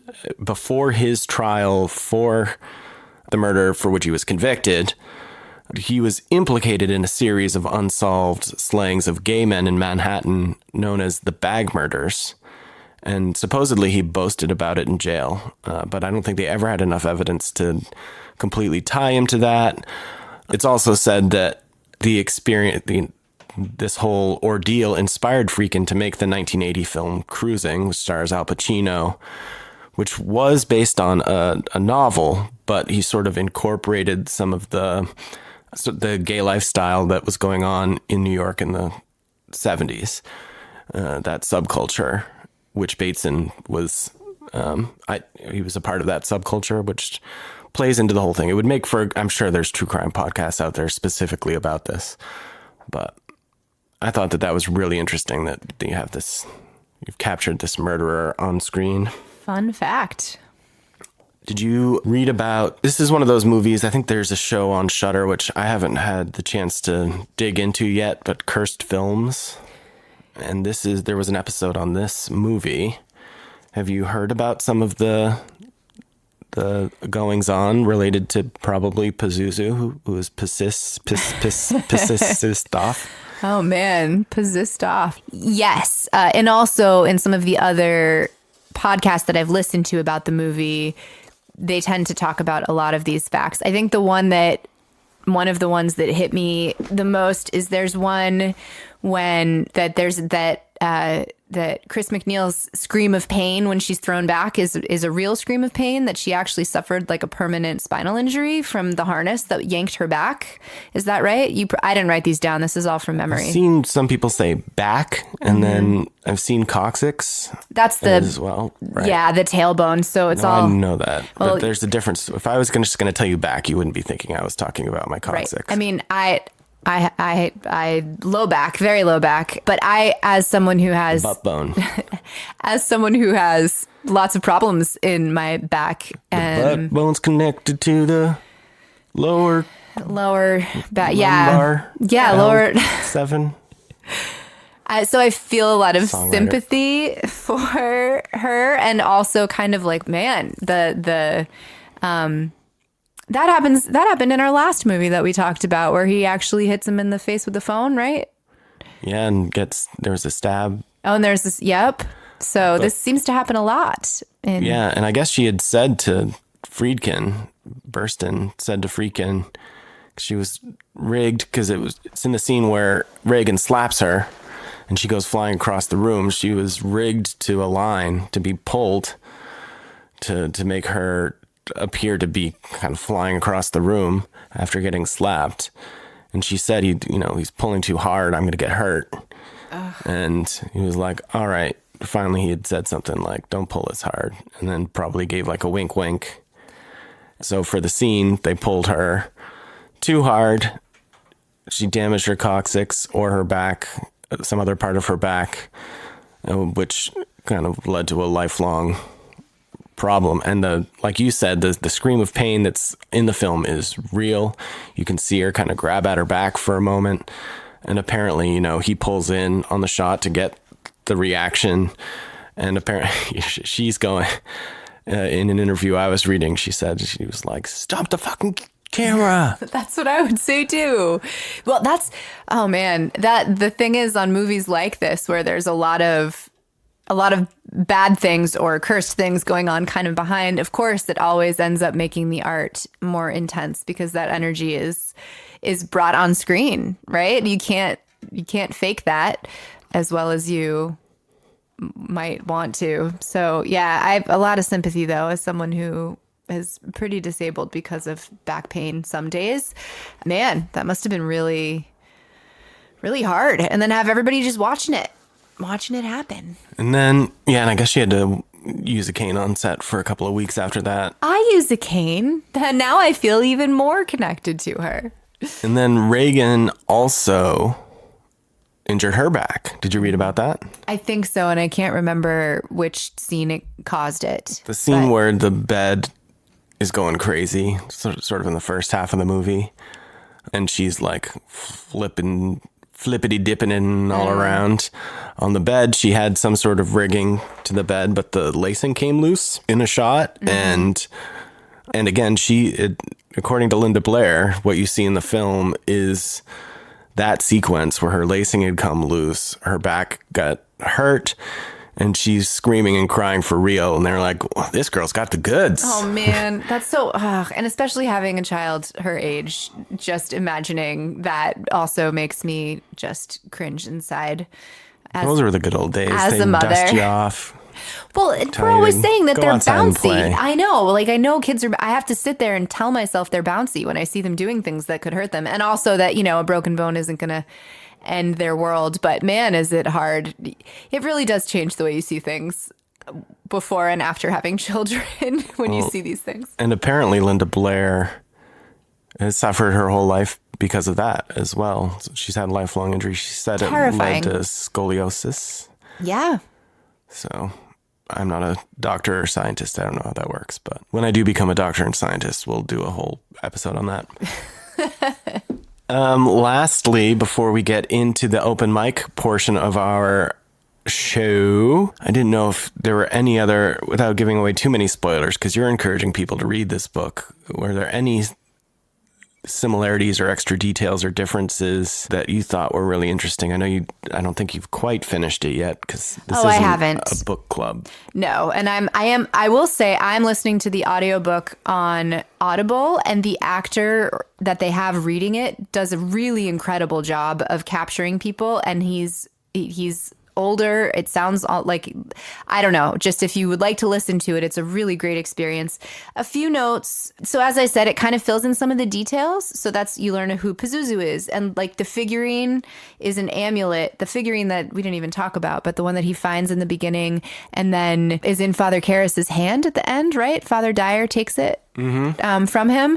That figurine is an amulet worn as protection, evil against evil, which I thought was really interesting because that's one of the questions that's not answered in the movie. What is this figurine that he finds in Iraq? Like, why does he go look at the big statue?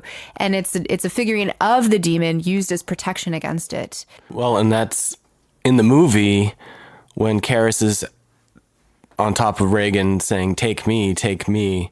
Before he gets possessed, Reagan rips the amulet from around his neck. No, she rips the St. Joseph's medal. Oh, I thought that's what we were talking about. No, sorry. Well, is it the St.? Yes. She rips the St. I was talking about like the thing that he finds in Iraq, the little statue thing. Oh, sorry. No, it's okay.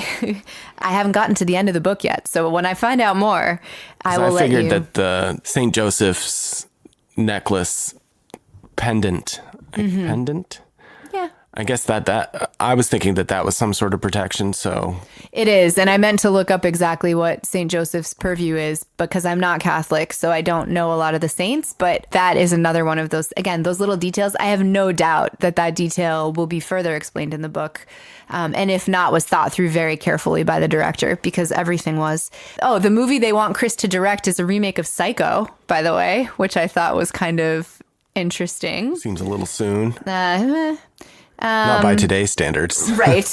Yeah, I think I talked about Reagan and her father and how the scene in the movie was more intense than the one in the book, but that's because they had to kind of fit that in. We had to know that there was some issue with Reagan's dad not being around. And in the book, the doctors blame that for Reagan's behavior at first. They say that it's a reaction to her dad's kind of abandonment of them. Another piece that I really liked in the book that I see why they didn't include in the movie is that Chris had a child before Reagan and he died because of medical negligence. So he was like 3, I think, and they brought him to the doctor and the doctors gave him a medication that then ended up killing him because it was so even more into that whole medicine versus possession, disease, sickness, medicalization. But it's okay that the movie didn't have it. It's a layer. But isn't that interesting? That kind of stuff. I thought, like, I believe that about the film portrayal of Chris McNeil, that she lost a child and that's part of why she's protective of Reagan and that was part of her motivation and as a mother. And yet if they tried to cram it in, it might seem like too much. It would seem like, yeah. So this is a place where I feel like, again, reading the book really enhances the film, but not reading it doesn't take away from the film. And then the other thing is just, you know how in the movie, or for me at least, in the film, there's a lot of jumping around and it works, but it's kind of punchy sometimes. There's really quick scenes that give you a whole lot of information. And the writing style, Blatty's writing style is actually kind of similar in terms of, so when Father Karras visits his mom, I wrote this quotation down because it struck me. This is him visiting his mom in New York. He went to the bathroom, yellowing newspaper spread on the tile. Stains of rust in the tub and the sink. On the floor, an old corset. These, the seeds of vocation. From these he had fled into love, but now the love had grown cold, and in the night he heard it whistling through the chambers of his heart like a lost and gently crying wind. Thank you, John, for the soundscape. But even the writing, it's very visual. It conveys a lot in really short, choppy sentence structures for parts of it. And Blatty often portrays what actors or what characters are thinking, kind of these brief like thought bursts. So it's really, I'm really happy to have found the book and I'm excited to finish it. And again, just a really interesting adaptation of a book to film and of a book that I wouldn't necessarily think would translate well because there's so much background, but they did it perfectly. It's like they picked exactly what the viewer needed to see and to know and showed it way more than told it. And the rest of the mystery that was left isn't important for the impact of the film. You don't need to know that Pazuzu is the demon of the West Wind of sickness and death. It's just super cool that he is. I was going to say, before we get on with the music, I was just going to mention a couple of things about the director's cut, the extended director's cut. And I had meant to do a little bit, to go back and kind of actually research some of the differences. I definitely noticed them. The pacing is definitely affected by it. Positively or negatively? I would say negatively. I just really like the way, like you were just saying, how it's kind of cut in the theatrical version. It works really well for me. My impression is that that's the overall thought as well. One interesting thing is the theatrical cut opens up in Iraq, right? The director's cut opens with a shot of the house. Huh. Which it's not very long, but it's kind of an establishing shot of the house and specifically the window, which is kind of neat. It's kind of telling you where it's going, but it's not necessary. But that instantly I was like, wait, what are we doing? Where's Iraq? And like we already talked about, there's the whole original scene with Reagan, kind of at a more standard doctor's appointment, more standard, less invasive testing, but she's not cooperating with the doctors. And then there's a meeting with the main doctor that Chris is interacting with over the course of the film.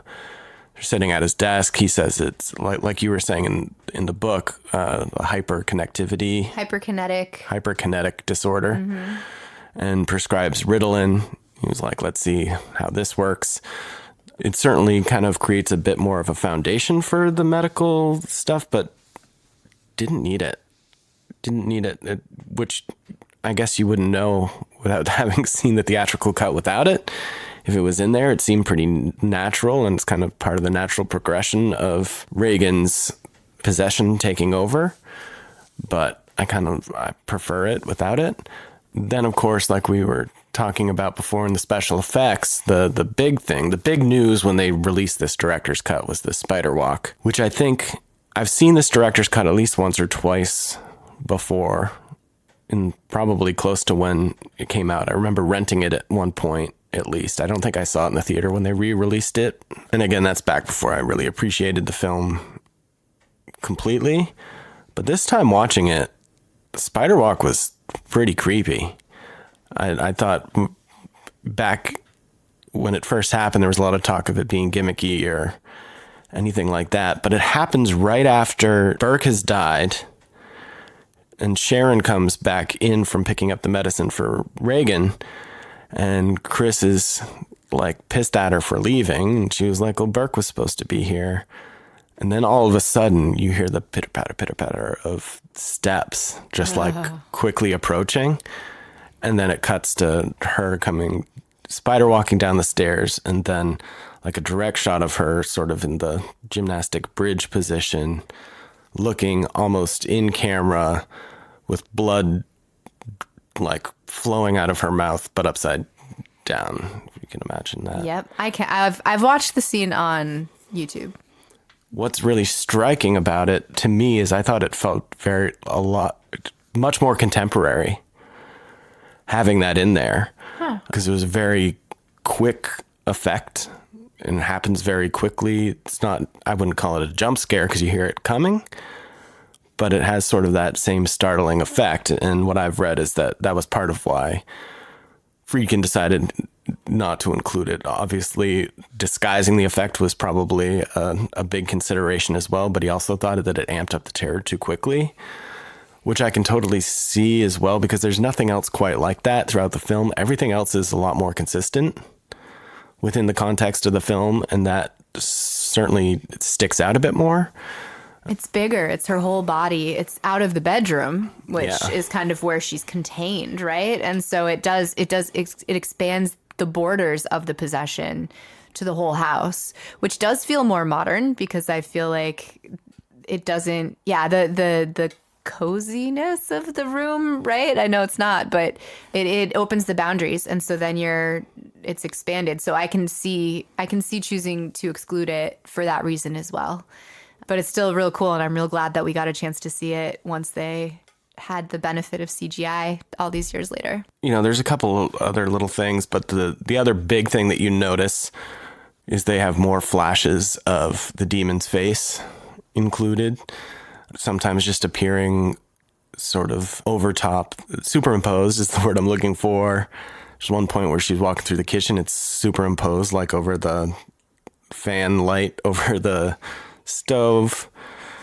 I don't think it adds anything to the film, and maybe takes away. You don't need as much of that. So, but it was cool. It was a fun way to watch the movie, and I enjoyed it. I think it's like 8 minutes longer, so there's plenty of stuff in there.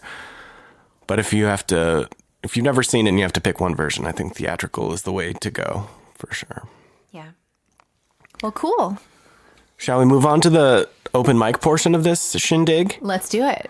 And for this week, we drew the assignment of, well, we got our gimmick of the week, I guess is what we're calling it, was Set the Scene, where our song was supposed to be inspired by a specific scene in the film, in this case, The Exorcist. What was your scene? My scene, I started by focusing on the exorcism itself, and then I kind of narrowed my focus to the part where Father Karras is commanding the demon to come out of Reagan.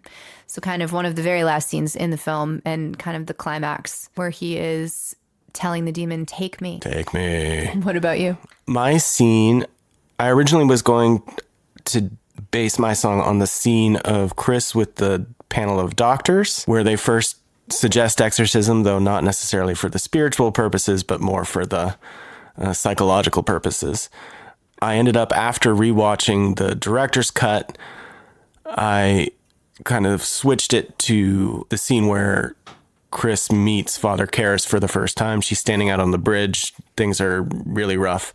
It's a bit later in the film. It sort of incorporates some of the same thoughts and feelings that the doctor panel scene has, but there are just some parts of that I kind of wanted to incorporate. Cool. And also, just for the listeners, I'm going to be using a looper this week. Not going to always be a thing, but for these performances, they're going to be, a lot of them are going to be rough. Not all the songs are going to be bangers, but really for kind of the open mic feel. But I didn't want you to hear this thinking that I was going back and doing overdubbing. All of the music is live and in person here for Miss Rachel. Next time we see you, it'll be with guitars or keyboards in our hands. I think I'm going first this week. I think you are. I think you should.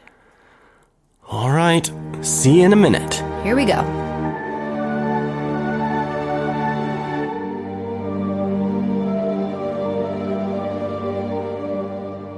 All right, here's my attempt at a song inspired by The Exorcist. It is called Nothing Left.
Lost all my hope,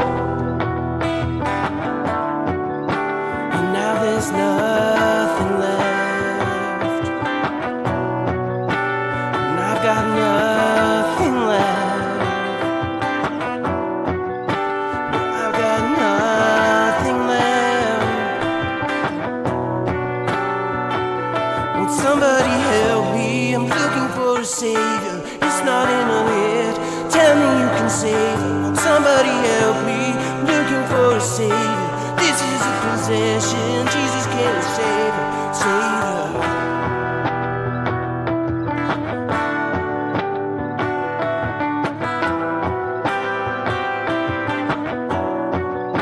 We're standing on the bridge, staring off into space. Find my God in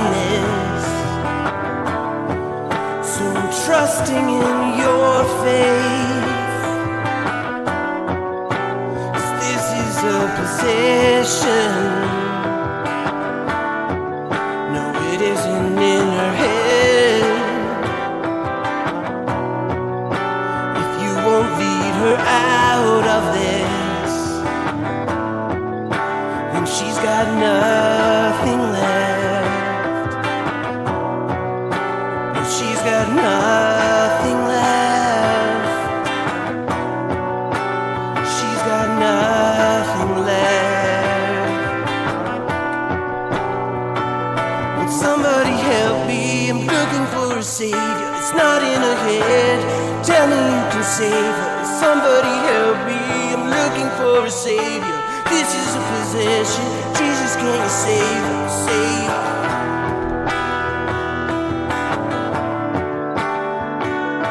Somebody save her.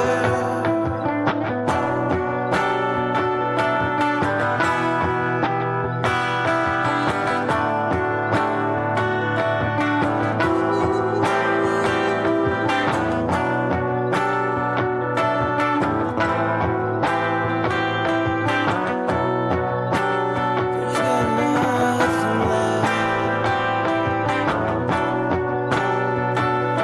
Somebody help me, looking for a savior. It's not in her head. Tell me you can save her. Somebody help me, I'm looking for a savior. This is a possession. Jesus, can you save her?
I'm glad I made it through that.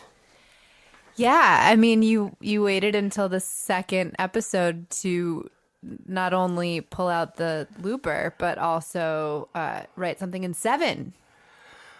Well, it's not something I always plan to do, both the looping and the 7. It's been a long time since I did the looping. I haven't heard you use the looping machine in forever. Like years. I was super excited, and in 7, like I am delighted by both of those choices. Well, thank you. Yeah, and I think that it was appropriate given the sound design in this particular movie that you did some really cool sound stuff. I really liked that scratch at the end. It just goes so well given that sound design is such a huge piece of this film's atmosphere and vibe. Also, you got a little theological, which I really enjoyed. The Savior and Christ, that was all really, really cool. I think you captured the vibe of the film really well. I think it's a really cool song, and it's sad. Like I was just thinking of Chris and how devastated she is, and how torn and how lost and how much she desperately wants somebody to help her. So I think you invoked the spirit of Chris in this particular part of the film really well. We'll be probably doing both of those movies eventually too. Oh, 7 and Looper. I didn't even plan that. Good. No, we catch. probably won't. Maybe No. 7. No, we'll see. I don't know. But anyway. Okay. Is it my turn now?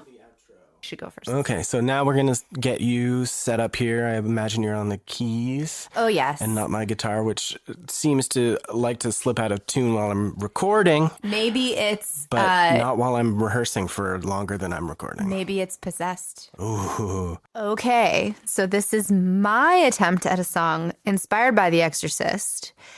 It's called Take Me, or The Redemption of Father Karras.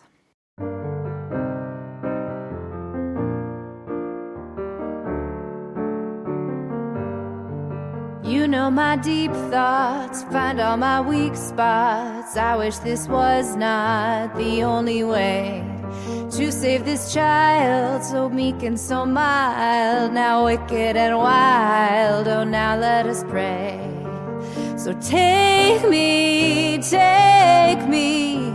in the name of the Father, the Son, and the Ghost. Take me, oh, Christ compels you to take me.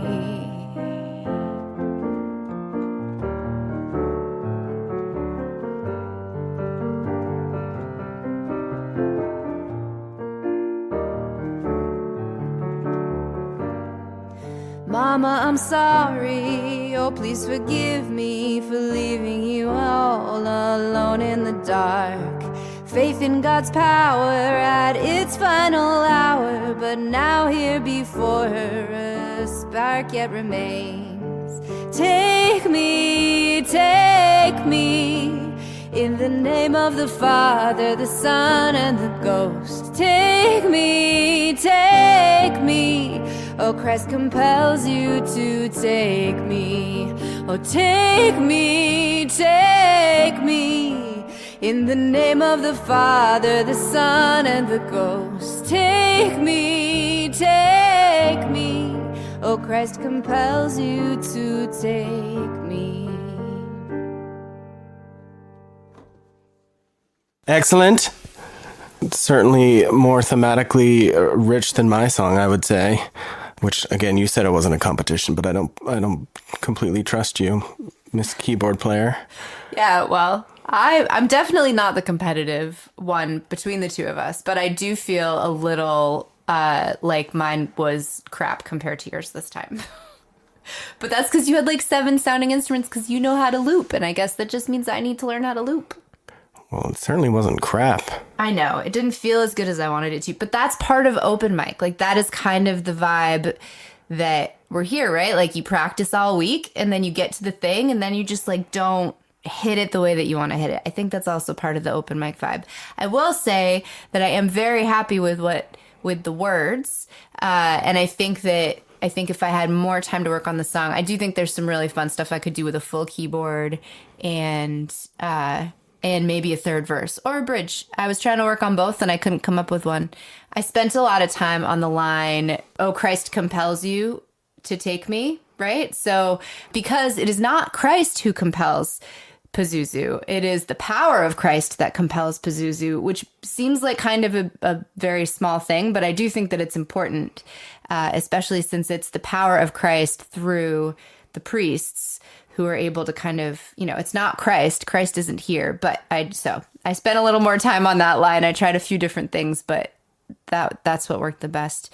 I started by working on the whole exorcism scene with, there's just so much. It's such a long scene. But I think for me, following Father Karras's arc from the beginning to the end, and then also in the book, getting even more depth into his arc, which just confirmed what was in the movie. It wasn't anything different than what we saw in the film. It was the moment when he chooses to give himself for Reagan and orders the demon to take him, makes up for the lack of faith or the loss of faith that he's been struggling with since the beginning of the film. And the way he feels that he betrayed his mother, even though almost nobody else would think that, he feels very deeply like he has. And so his sacrifice for Reagan to save this child is his redemption. That's not why he does it. He does it because it's the right thing to do. But that moment of him really commanding the demon to take him is what stuck out for me. So that is the Yeah, that's certainly a very powerful part that I almost forget every time I watch it, that's sort of how that concludes. Even though I've seen it several times, I'm always like, oh.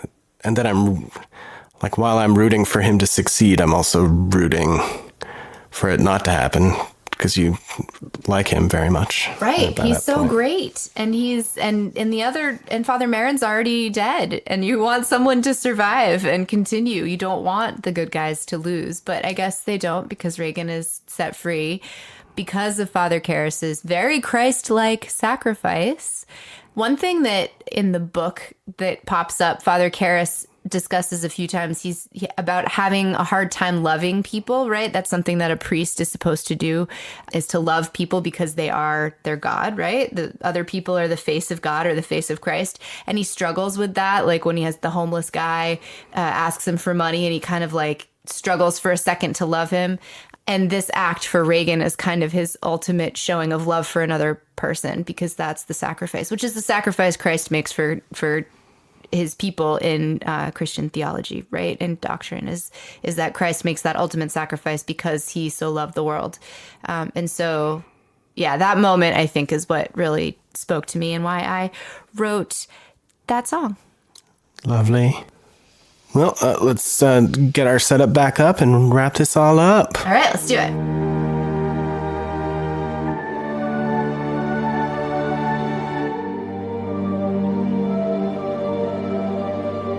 That was fun. Did you have fun?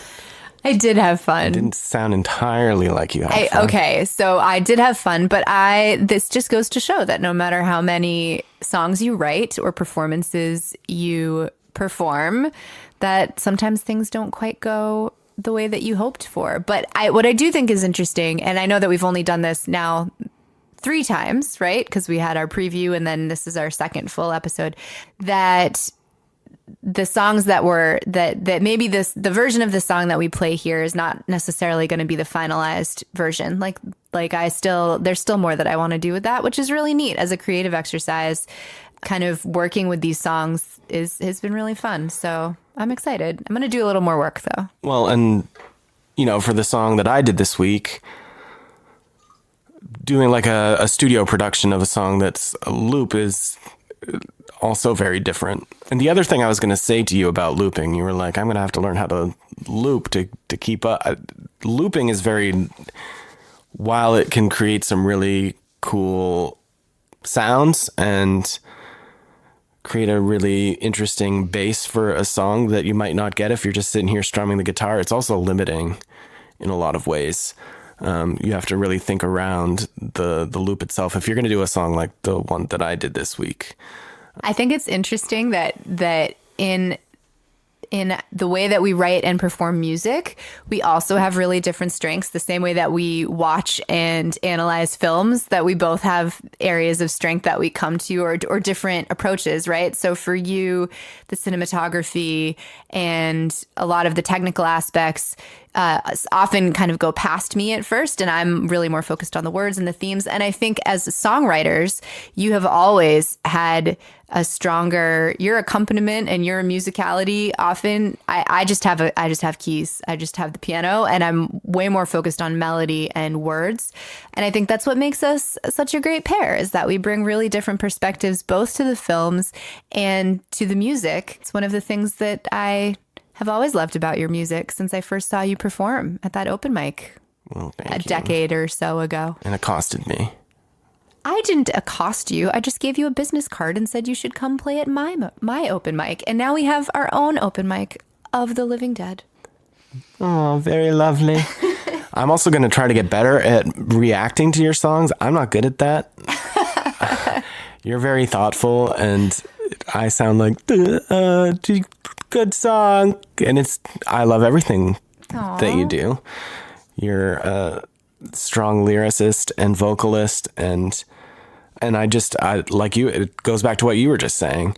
My focus often is more on the overall sonic texture of the piece. So even when I'm looking over your shoulder at the lyrics, the first time that I'm hearing it, I can't absorb it all. It's hard. And so I'm going to try to get better at that so I can more instantly respond and that sort of thing. Well, and actually, now that I'm thinking more about this, I think that our strengths and focuses in film watching are similar to our strengths and focuses in songwriting, right? Like, and it's the same reason why I'm able to respond with lots of words, is that words for me, words and themes and dialogue and all those kinds of things, that's where my mind is the quickest.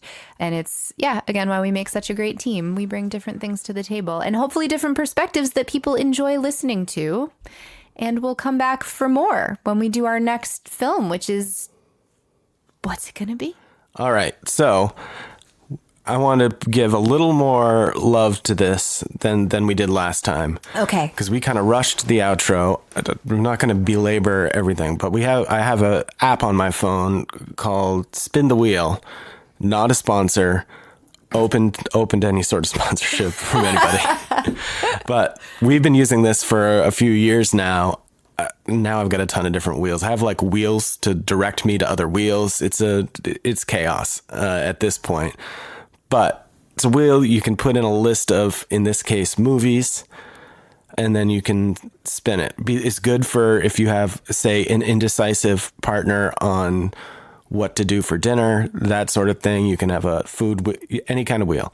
For the purposes of our podcast, we have the Open Mic Night of the Living Dead episode wheel, which at all times will have 13 films on it. That will be the wheel from which we pick next week's episode. Next time's episode. What? Next time's episode. Oh, yeah. It's every 2 weeks, I think, is where we're going to be for a while. Sorry. Next episode. Once we've spun something off this wheel, it gets removed from the wheel as it's our next episode. And I also have a feeder wheel, which has probably like 40 movies on it or more, which I then spin to replace. I won't be doing the feeder wheel stuff on mic, but we replace. So there's always 13 on the big wheel. And then we're also going to be choosing the gimmick of the week for the, it's kind of the songwriting prompt. But I never said what was on our current wheel of 13 movies. Right now, those films are A Nightmare on Elm Street, Alien, Night of the Living Dead, The Thing, Fright Night, Child's Play, Evil Dead, Friday the 13th, Halloween, Psycho, The Shining, Jaws, and Texas Chainsaw Massacre. I'm so excited about watching any of those movies next. And don't be sad if you didn't hear your movie. It's probably on the feeder wheel. So we're going to get to it eventually. I'm also going to incorporate sequels eventually, probably after we've had maybe 4 or 5 movies that are part of a franchise or have a sequel. Figure out a way to start kind of feeding those in as well. Those are what are on the wheel for now. And next week's episode is going to be... That's the spinning of the wheel. Sounds louder than I expected. Evil Dead. Yes! Oh, I'm so excited. This will be good because you love that, and it is not completely clicked with me yet. And we're talking about the original Evil Dead, right? So what was that, 1979? Maybe you don't have the years, or was it 80? Most it's of around the years then. I know. I think you're right with 79. I think it's 79. Yeah, Sam Raimi, Bruce Campbell. My first pet that was my own pet. Well, my first mammalian 81. pet. 81. Was named Ash.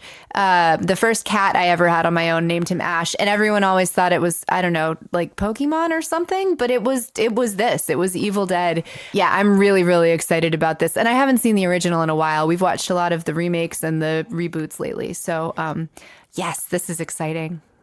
Fantastic. And I thought I had a wheel for the gimmick of the week. I'm not seeing it at the moment, and I'm not going to keep us going any longer here.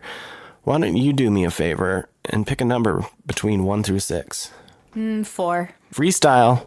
Oh, cool. All right. So that makes it more wide open. So we can kind of do whatever we want. So we will watch the film, and then we will each write a song about it separately, and then we will come back to discuss the film and play our songs for each other and for you. Thank you so much for joining us. We look forward to you joining us next time. Thanks, guys. Adios.